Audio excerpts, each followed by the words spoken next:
Welcome back to the podcast. I'm Mike. I'm Duran. Hey, and I got a good question for you today. To be determined. What what advice would you give to someone who's struggling mentally? Oh man,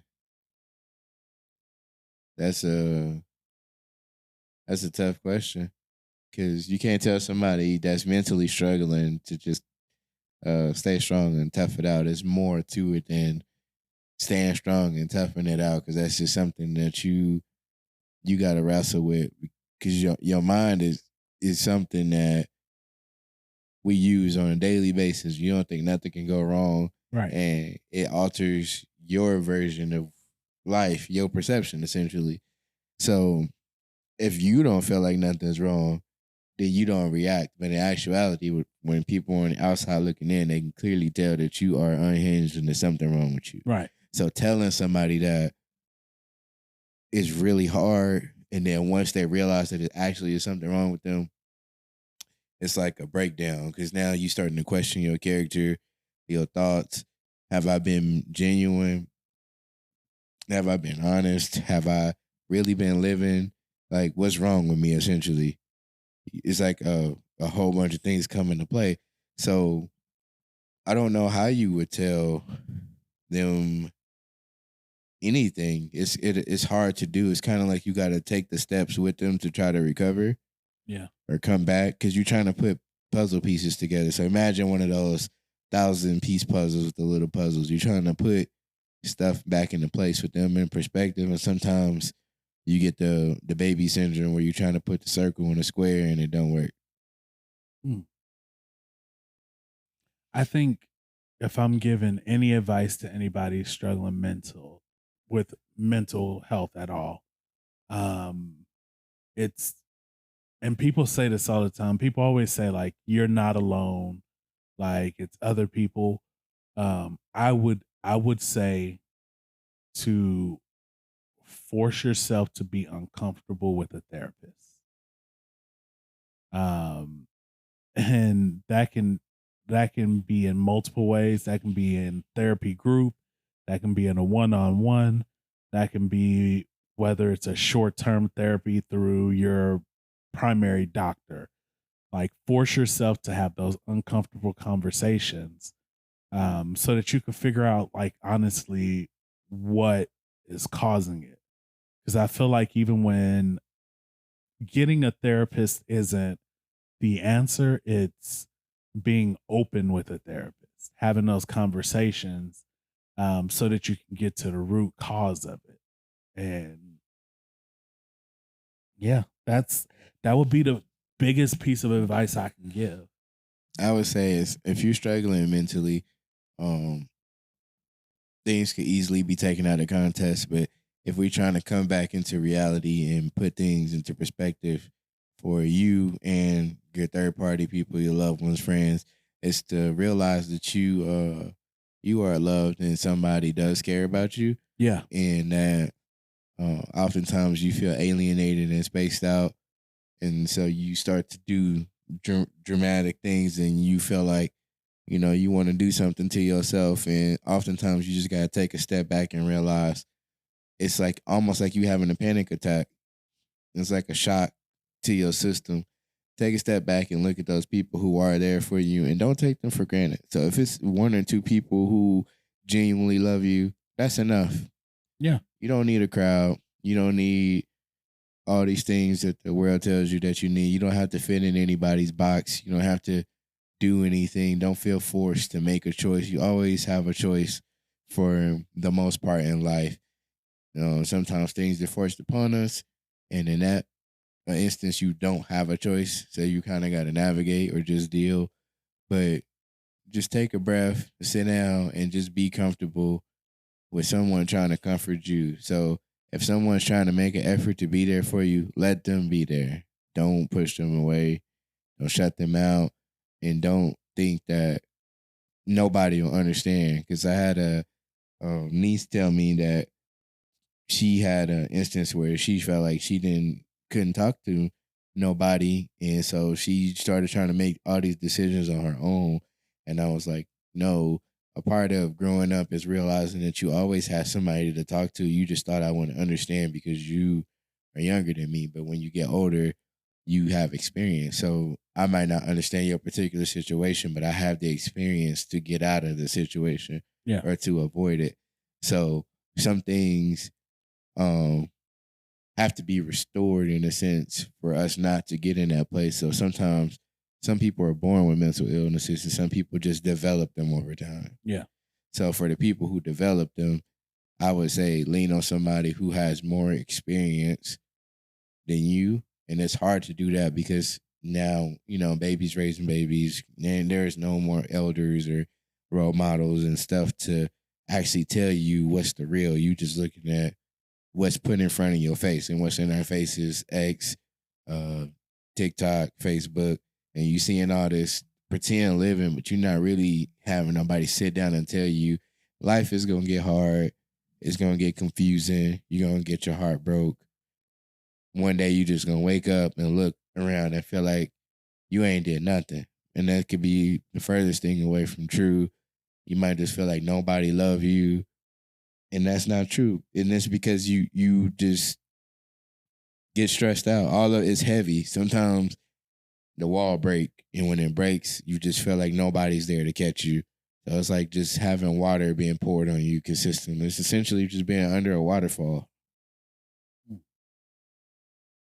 I think the only other thing I want to add is that it's okay not to be okay. A lot of people think like either I'm okay or I need to get to okay.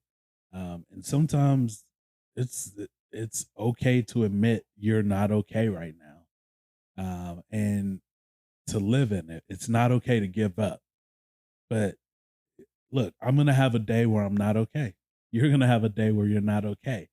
But it's when you stress over not being okay, maybe it's a 1 day, maybe it's a 2 day, maybe it's a 3 day, who knows? Maybe it's a week long of not okay. But it's also acknowledging those moments when you're like, man, I do feel okay. I feel better than what I felt here the last few weeks or the last few days. And it's paying attention to those habits. It's getting to know yourself, your mind, your body, your spirit, and just knowing like if you're not okay, that's all right. Speak to somebody, talk to somebody, write it down in a journal, like get a way to get it out. Um, we both know like I've had family members who've dealt with mental health. I've dealt with mental health. And I'm not gonna say it's the biggest thing for me. Like I see that I've had it for the longest time now, but I have anxiety, and have it pretty bad. Now I won't say pretty bad. It's probably a mild case of anxiety because like I can tell now when it's flaring up, and the triggers that I have and the acts with it. But like I've dealt with depression before, and there was a time where I think I kind of told you like there was a time where I felt like every single day when I got in my car, I wanted to get on the highway and drive and just throw my cell phone out the window, keep going until I run out of gas, like, and just drive. And it's one of those things that was very hard to admit because, like, I take so much pride in being a family man, a great father, a great husband, that it felt like something's legit wrong with me that I'm feeling like, why am I wanting to get away from this? And it wasn't even that, like, lo and behold, after having the conversations with my therapist, it wasn't even that I wanted to get away from my family or my family life. It was more of there was just so much weight bearing down on me, from what I mentally and personally felt like were my responsibilities, that it was like a way out from all of those responsibilities. And you got to put in the work. You got to be able to put in just as much work as those people who are helping you. And you have to want to be able to change, right? And so even with my experience looking out there and talking with my therapist, and we figured out that I put a lot more pressure on myself in these situations, which then raises my anxiety, which then causes all of this. And how can I cope with that? And I'm not 100%. Like, there's days I'm not depressed, but that anxiety level goes up. I start kind of falling back into old habits, and I have to remind myself, like, hey, this is where we were. Do you want to go back here? Then get your head out your ass and let's figure it out. And I'm blunt with myself, right? But then I found out like a lot of people don't have that inner voice. Like they don't have that inner voice inside that talks to them and tells them stuff. And that throws me off because is that a mental health thing where that inner voice is there or not there? Like it, I don't know. I don't know, but um ultimately like the two things that I would tell someone is get a therapist, be open to having those conversations with a therapist. Like real conversations. Don't take offense to what they say. Mhm. But two, like it's okay to not be okay as long as you don't give up. That's fair. That's fair. Well,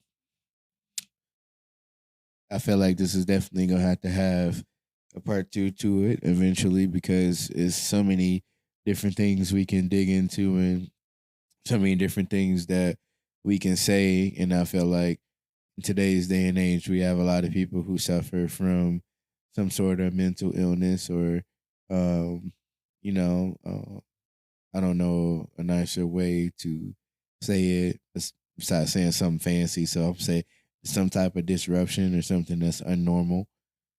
Uh, we can definitely give out some pointers and some tips, but just a reminder to folks that it's hard and sometimes you need help. Just never stop trying to communicate and talking because isolation is the worst thing you can do, in my opinion. Other people might not feel that way. Yes, there are introverts and yes, there are people who are extroverted, but I would encourage everybody to have somebody to talk to and um, reach out. So if you got to throw your lifeline out there, do that. And just to get it off you, it's important for us to communicate. It's one of the things we were created to do is communicate and share burdens with one another, and that's how we uplift each other in one of the ways. And just never putting yourself in that corner where you are alone. So putting yourself there and then thinking that is crazy in itself. No pun intended. So on that note, we just want y'all to let us know, what do you think? What advice would you give to someone who is suffering with something that is unnormal or a chemical imbalance? And comment on our social medias and on our Apple and Spotify. Peace. Peace.